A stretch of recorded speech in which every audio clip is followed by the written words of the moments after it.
Halo Sobat GB semuanya, kembali lagi di Gpod GB on Podcasting. Kembali dengan saya, Fauzan, sebagai pembicara pada Gpod kali ini.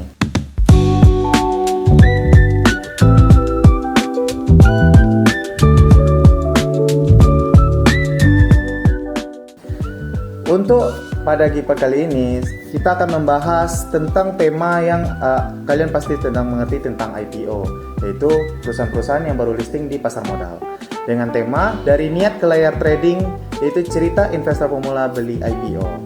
Bersama dengan Tio dan Gazi. Oke. Halo Sobat Gini. Halo Gazi dan Tio. Halo. Salam kenal. Oke, mulai langsung saja ke pertanyaannya ya. Apa yang membuat Tio dan Gazi membeli IPO dan terlihat menarik bagi investor-investor seperti kalian? Dari saya dulu mungkin. Jadi gini, kan kalau pada awal kuliah itu saya melihat ada giveaway ini. Nah, pas saya lihat giveaway itu, saya awalnya tertarik kan, apa itu giveaway. Setelah cari lagi, ternyata di sana ada belajar tentang investasi. Jadi saya waktu itu mulai mencari tentang apa itu investasi, bagaimana cara untuk masuk dalam dunia investasi tersebut kan. Kemudian untuk waktu saya mengenal itu saya semester 1, Bang. Oh, semester 1 ya? Ya, semester 1. Karena waktu itu kebetulan saya itu jurusan manajemen, dan manajemen waktu itu full online semuanya. Jadi saya nggak gabung ke GB karena full online. Karena waktu itu saya kuliahnya itu masih di kampung. Nah, dari awal semester 1 tuh saya udah memasangkan niat untuk kalau semester 3 nanti mau masuk GB. Nah, berlanjut ceritanya pas semester 3 kan, bukalah rekrutmen GB FEB ini kan. Ya. Nah, kemudian saya awalnya itu sama teman daftar. Namanya tuh Zaki. Nah, saya daftar berdua sama dia, kemudian kami tes. Pas wawancara, Pak Zaki ini nggak mau lagi dia ikut wawancara, jadi saya sendirilah lagi. Dan kebetulan saya lulus waktu itu. Oke. Dan pada saat itu ya lumayan senang lah masuk GB, karena emang dari niatnya dari semester 1 mau gabung GB kan. Nah, pas masuk GB itulah mulai saya mempelajari tentang investasi, mulai dari saham, reksadana, obligasi dan lainnya. Nah, untuk pertanyaan abang tadi tentang IPO ya. Untuk pembelian IPO pertama saya itu sebenarnya nggak lama-lama banget, tahun kemarin, baru-baru ini juga. Itu ada saham DAS. Oh, DAS. Okay. Nah, sebenarnya saya nggak tahu juga sih mekanisme IPO ini sebelumnya. DAS ini saya belinya itu karena rekomendasi teman-teman kan. DAS ini bagus katanya kan. Ya karena saya nggak kurang tahu juga, saya coba aja masuk dulu. Waktu itu ya modal cuman 100.000. Ya 100.000 modal kecil lah. Untungnya berkali-kali lipat ya. Kemudian saya pas masuk beli DAS itu kan, ternyata IPO ini sangat besar untungnya, Bang. Kebetulan kali DAS itu waktu itu saya jualnya itu untungnya 200%.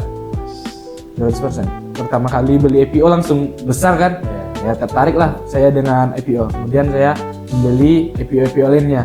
Kayak kemarin ada Aratu, CBDK, dan ya ketertarikan IPO itu tentunya karena gainnya itu besar dalam waktu yang singkat. Ya, mungkin itu dengan modal yang kecil. Iya, dengan modal yang kecil.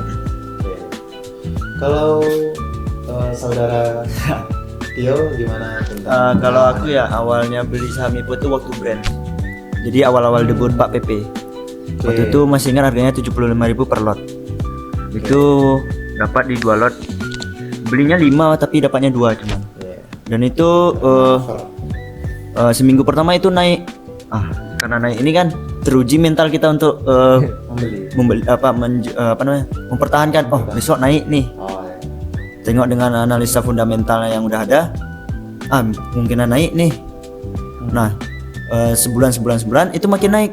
Nah, waktu itu jualnya karena apa? Suspense dia seminggu di harga 5.000. Karena suspense itu kan nggak bisa jual. Jadi ditahan sampai 5.500. Menurun dia. Karena turun ini kan panic buying, jadi kita langsung jual aja. Sekarang sih lebih minat saham IPO dibanding saham-saham lainnya. Soalnya untungnya lebih besar kan. Ya, Itu dengan cepat ya. Ya, untungnya cepat. Menurut kalian, tantangan yang kalian hadapi saat membeli IPO? Tangan. Ya. Menurut saya tantangannya tuh kalau sekarang itu banyak perusahaan-perusahaan yang ingin IPO aja gitu, Ya. tanpa melihat perusahaannya gimana gitu kan. Kayak perusahaan-perusahaan yang market cap-nya kecil gitu, perusahaannya belum stabil, terus dia udah maksain untuk IPO nih. Jadi biasanya IPO-nya tuh cuman untuk keuntungan para direksinya aja.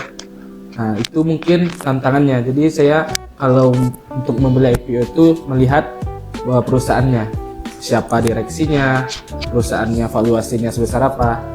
Dan saya menghindari sih perusahaan-perusahaan yang market cap atau valuasinya kecil itu untuk IPO.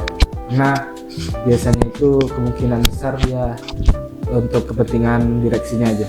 Ya. Mungkin itu. Kalau menurut dia gimana? Kalau menurut aku IPO tuh Tantangan. ya tantangannya tuh kita tidak bisa analisa fundamental sama teknikal ya. Jadi kita nggak tahu dasar dari apanya. Jadi kita cuma bisa baca laporan keuangannya sama latar belakangnya. Dan pun kalau kita mau milih saham IPO ini harus kita lihat kinerjanya di sebelum-sebelumnya waktu masih belum listing. Saat kalian mau beli IPO, pernah nggak merasain kayak fear of missing out atau FOMO saat sebelum membeli IPO? Kan IPO ini pasti sebelum IPO udah rame orang ngomongin nih, apalagi di media sosial kan. Apalagi kalau misalnya dia merupakan saham-saham besar, anak dari TPIA nih, anak dari brand ya kan, itu pasti orang kayak oh ini bagus nih. Itu kita kadang tanpa melihat baca sebelum untuk membeli fundamentalnya itu kan, kadang kita FOMO aja, beli aja karena ramai dibicarain kan. Jadi kalau untuk IPO ini sering sih FOMO untuk membelinya. Oke. Kalau dia sendiri gimana? Ya sering sih FOMO gitu karena kan rugi sama-sama, untung sama-sama. Jadi kalau misalnya saham 4 PP nih, otomatis kita berpikir itu bisa ada peluang tuh. Contohnya Ratu kemarin ya. Nah, jadi FOMO tuh nggak ada salahnya sih. Tapi salah. FOMO apa juga? FOMO ngejual. Kemarin kan pas saham CBD kan pas hari berapa tuh kan turun bentar tuh. Ya udah FOMO jualan. Ini turun nih. Padahal kan di akhirnya naik lagi. Ya, itu sih. Kalau udah pesan IPO tuh nggak boleh FOMO sih kalau kata saya sih. Harus kuat mental. Harus kuat mental. Saya kena juga sih kemarin FOMO jualan pas di harga 7.000. Menyesal padahal sekarang hampir tertingginya tuh 10.000. Aduh, agak nyesal saya. Menurut kalian tips terbaik untuk investor pemula yang baru mencoba berinvestasi yang ingin membeli IPO? Menurut kalian tips apa yang bisa kalian kasih? Kalau dari saya tipsnya tuh baca apa namanya sebelum IPO tuh null reportnya, baca dulu prospektusnya, terus lihat ini saham siapa direksinya, siapa yang membacking-nya ya kan. Nah itu yang paling penting dari IPO tuh. Jadi untuk para pemula sih saran saya ya lihat aja, sering baca. Kalau Tio sama sih, tapi kita bisa juga dari buka sosial media gitu kan. Misalnya dari toko-toko percaya gitu di YouTube atau di YouTube juga ada loh pembahasannya, analisanya. Sering lihat news sih, news. Dari news. Karena berita ini ngaruh banget ke penjualan. Kan kalau IPO ini biasanya ada isu-isu dulu kan. Ini mau IPO nih katanya kan. Nah itu kalau seorang investor tuh harus peka sih dengan news, dengan isu gitu kan. Sama bandar yang di belakang pasar. Kalau kan investor kan katanya beli saat isu, jual saat news. Jadi beli itu waktu isunya, keluar beritanya langsung jual. Apa harapan kalian tentang generasi muda dalam berinvestasi di pasar modal? Kalau dari saya, apa tadi? Harapan kalian terhadap generasi muda. Harapan saya untuk generasi muda itu banyak belajar tentang investasi, mulailah belajar dari sekarang gitu. Apalagi kalau yang masih muda itu masih banyak waktu untuk belajar. Walaupun mungkin ngiranya ini investasi itu butuh modal besar, enggak juga teman-teman. Kita modalkan 100.000 bisa, iya 75.000, 10.000 bahkan reksadana bisa kan. Jadi menurut saya mulai aja dulu, mulai belajar, mulai masuk dalam bidang investasi itu.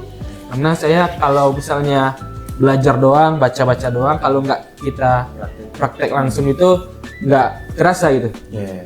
Karena dalam dunia investasi ini yang paling digunakan itu pengalaman seorang investornya gitu. Jadi untuk rekan-rekan muda, teman-teman muda yang ingin terjun ke dunia investasi itu belajar dan langsung praktek. Kemudian jangan FOMO. Nah, kadang para investor ini sering kali FOMO ya. Tapi walaupun mungkin kadang FOMO itu baik, FOMO yang bagus kan banyak juga.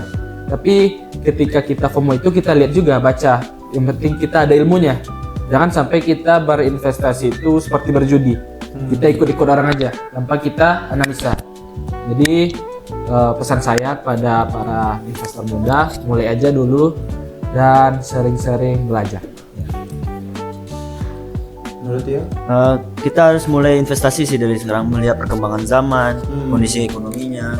Kita harus memulai investasinya nggak perlu pribadi, misalnya reksadana pasar uang 10.000 itu peluang naiknya terus loh, daripada kita nyimpan di bank terpotong biaya admin sama itu, mending di reksadana aja.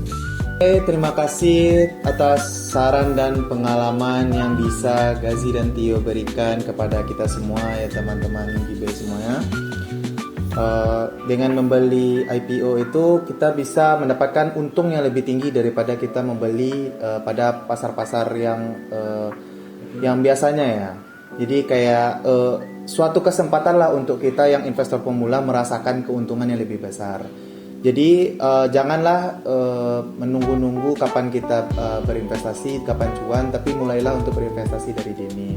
Saya Fauzan, saya kembalikan kepada saya Fauzan. Saya tutup Gipot kali ini dengan apa ya?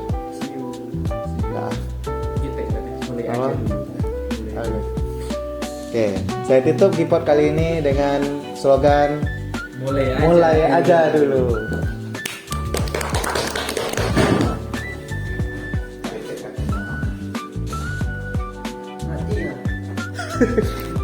Mulai aja dulu. 13